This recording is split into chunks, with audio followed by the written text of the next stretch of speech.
Hey, it is Amber. I am back in the kitchen today, and I don't know if you saw it or not, but about a month ago, I posted a video showing you my sourdough failure.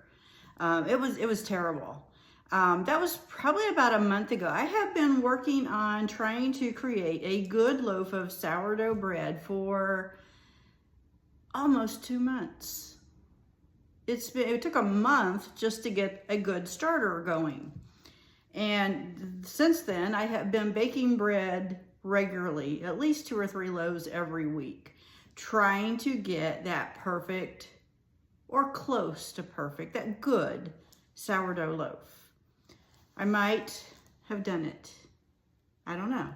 We're going to cut into this here in a minute and see. But I finally got a nice little crispy ear, and pretty decent oven rise. So is it perfect? No, it isn't perfect, but it's the best one yet. So let's cut into it and see how it looks, how the crumb looks. All right, this is scary. This is so stressful because if this is bad, it's gonna be really bad.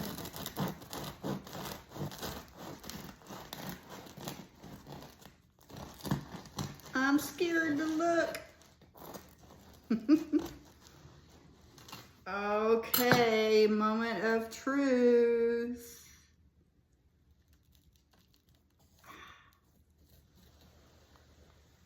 What do you think? Not too bad, huh? Is it perfect? No, it isn't. Looks pretty good though. I have to give it the taste test here in a little bit, but my takeaway, why I'm doing all of this and why I posted that failure video is because it is so easy as a beginner and somebody with no experience ever making sourdough before. I would get online and I would look for recipes for sourdough bread, and I, look for advice, and I joined a few different groups on Facebook trying to get advice, and everybody has a different way of doing things.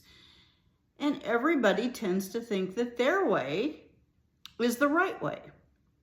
And I was even and sometimes you can fall into the trap of only seeing people's successes. Even on YouTube, people highly edit their videos and they show you what they want you to see. Most of them do, not all of them. There are some really authentic people out there, and that's awesome. But I think it's important to show the process and the failures along the way, because anytime you're trying to learn a new skill, you're going to fail. You can just write it down. That is part of the learning process, and it's not something to be afraid of, and it's not something to be ashamed of. It just means that you are learning something new. And don't compare your efforts and your product with the picture perfect things that you see on social media, because a lot of that isn't real. I'm in one group supposed to be for beginners, and almost daily somebody will post this like beautiful, perfect looking loaf of sourdough bread. This is my first loaf. And I'm thinking, liar. You probably bought that somewhere. I mean, people are not always forthcoming. I'm not saying that all those people are lying. I'm not saying any of them are really lying, but I strongly doubt that that was their first loaf. So hang in there. If you are learning something new, ignore all of those perfect people out there, because they're not showing you their struggle. They're showing you their end product. Ignore all that and hang in there. Don't quit. It has been 2 months before I got a relatively decent loaf of sourdough bread. Now, can I do better? Yeah, I think I can, and I probably will, because I'm going to keep working on it.